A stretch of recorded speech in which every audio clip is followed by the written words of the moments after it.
Is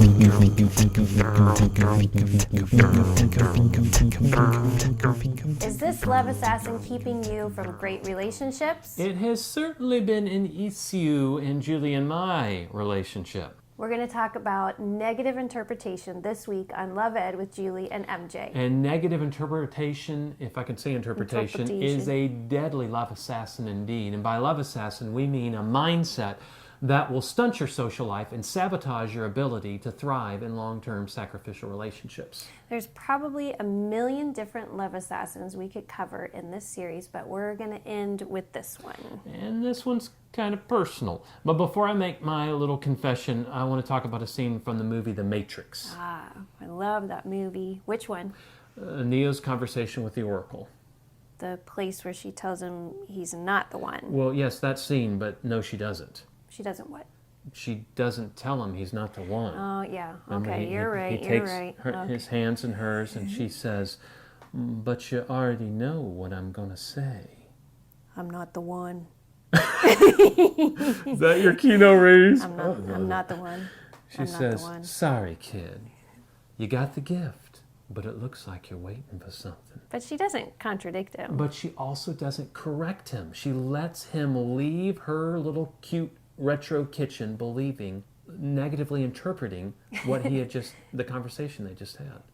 But of course it all works out in the end. He discovers the truth. Only in the movies, right? But in our relationship, negative interpretation has not had quite as positive an impact. No, it's frustrating to live with someone who always suspects the worst. I remember when I first realized I had a problem with this.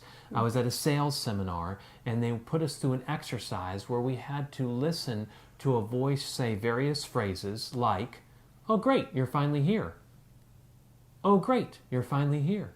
And after hearing that each phrase repeated twice, you had to interpret what the person was really saying. A, "I have missed you so much, I'm so glad to see you." Or B, "I was afraid I might have had the time down wrong." Or C, "You are always late and you drive me nuts." And you would have these various options.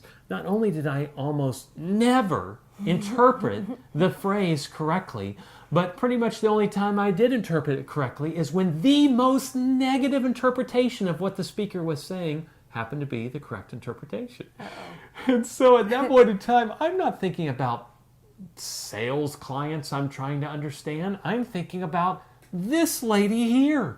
And all the times I'd gotten so upset with her for, "I can't believe you said that." And you were like, "Well, I didn't say that." "Yes, you did." What?